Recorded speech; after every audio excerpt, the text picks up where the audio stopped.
자, 실무성 입평가 3번 결산 문제 한번 보도록 하겠습니다. 자, 결산입니다. 결산 자료 참고하여 결산을 수행하시오입니다. 자, 수동 결산입니다. 자료 설명 한번 보겠습니다. 본사의 임시 판매장에 대하여 11월 1일 화재보험에 가입하였고 6개월분 보험료 110만원을 선납하고 자산 처리했답니다. 자, 결산 정리 분개를 하랍니다. 자, 이 문제는 수동 결산에 대한 문제입니다. 그래서 일반 전표 입력에 클릭합니다. 자, 일단은 11월 1일 것부터 한번 봅시다. 자, 그러면은 일단은 지금 선급 비용으로 잡혀져 있고요. 자, 일단 기간은 11월 1일부터 시작을 해서 6개월입니다. 6개월이면은 11월, 12월, 1월, 2월, 3월, 4월, 4월 말까지예요.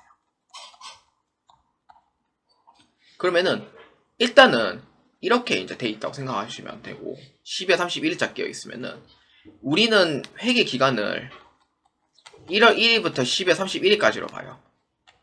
그러면은 11월 1일부터 12월 31일까지 2개월 지분을 비용으로 처리하는 거예요. 그런데 내년도에 해당하는 2025년도에서는 어떻게 해야 돼요? 2025년도에 비용으로 처리를 해줘야 되는 게 원칙입니다. 이게 수익과 비용의 대응 원칙이라고 부르기도 하죠. 그렇기 때문에 2024년도 11월 1일부터 12월 말까지는 비용 처리해야 되고 내년도에 해당하는 부분에 이제 2024년도 기준으로 봤을 때는 비용 처리를 해주면 안 되는 거죠. 그래서 비용 처리해서 제외시켜줘야 돼요. 근데 현재 지금 우리는 선급 비용으로 지금 처리가 되어 있으니 선급 비용은 자산이기 때문에 어떻게 하냐면은 10월 31일까지 경과분에 대해서 만약에 문제가 없다 그러면은 그때서 비용으로 처리를 하겠다라는 의지가 됩니다. 그러면은 이미 답이 나왔죠. 그럼 어떻게 되냐? 선급 비용은 11월 1일부터 12월 말까지 해가지고 비용 처리를 해주면 돼요. 이제 자산으로 돼 있으니까 자산으로 돼 있으니 2개월치 경과가 돼 있으니 비용으로 처리를 하겠다라는 의지가 되죠. 그 첫 번째가. 그 두 번째는 뭐냐? 일단 120만원에 해당하는 기간은 6개월입니다. 그래서 6개월로 나눠주면은 한 달치 비용이 나올 거예요. 그래서 얼마냐면은 20만원이 한 달치 비용이 나와요. 그러면 이때 이 한 달치 비용이 나오면은 자, 그러면 이때 11월 1일부터 12월 말까지 2개월치를 비용으로 잡아줘야 되죠. 그래서 얼마예요? 그럼 40만원만큼 비용으로 처리를 해주시면 됩니다. 이게 선급 비용일 때는 12월 말까지 경과를 보고 그때 비용으로 처리하겠다라는 의지가 되는 겁니다. 그래서 분계 처리는 12월 31일자로 이렇게 해주시면 됩니다. 그래서 차변에 보험료로 처리를 합니다.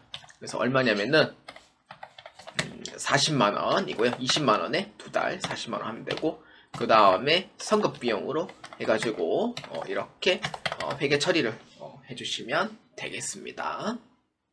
자, 그 다음 2번입니다. 결산 자료 입력에 의한 자동 결산 부분입니다. 자, 1번, 2번, 3번입니다. 자, 1번부터 한번 봅시다.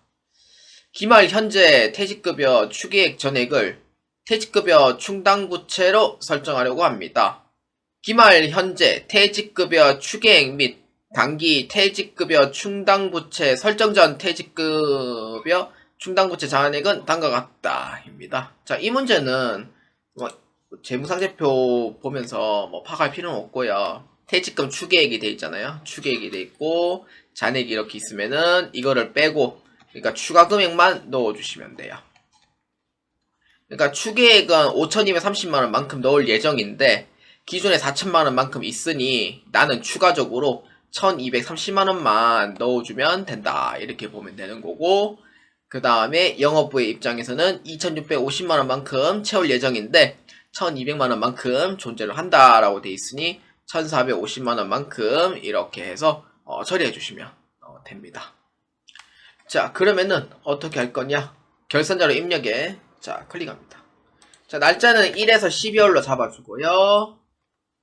자, 여기에 퇴직급여 전입액이 있습니다. 자, 노무비 여기 있는 퇴직급여 전입액은 이거는 이제 제조 그러니까 즉 생산지에 해당하는 부분에 대지급여 전입액을 잡아주면 돼요. 자, 그럼 이게 얼마냐?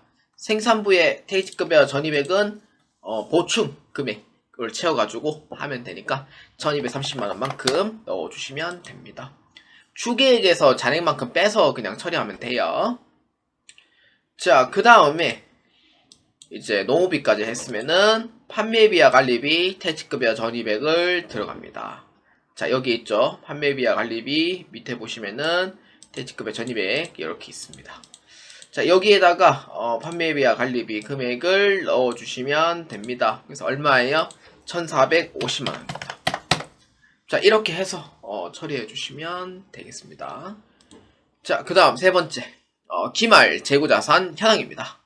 자, 기말 재고자산 현황을 보아하니 지금 평가액이 4,500만원, 그 다음에 1억 500만원으로 되어 있습니다. 근데 여기 실사 내역을 보아하니 이제 보니까 장부상 수량과 실사 수량은 같다고 가정을 하고 단위당 원가를 보아하니 450개를 하니 4,500만원이 나오는 게 맞고요. 그 다음에 이 금액은 25만원에 420개만큼 곱해주면은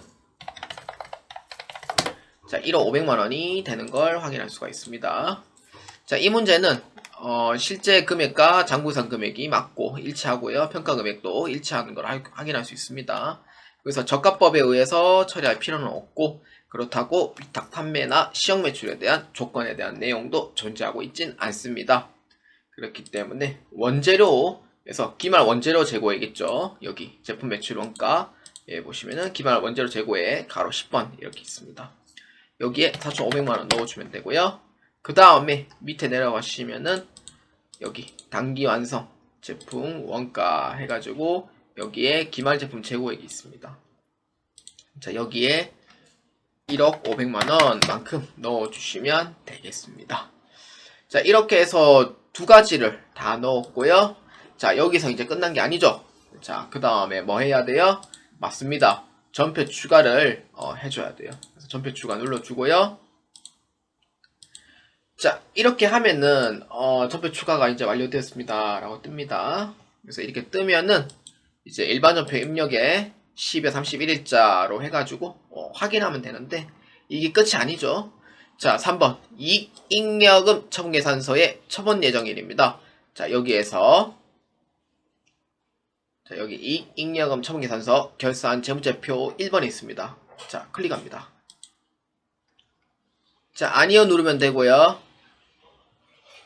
자, 처분 예정일은 2025년 2월 28일이고 전기는 2024년도 2월 28일입니다.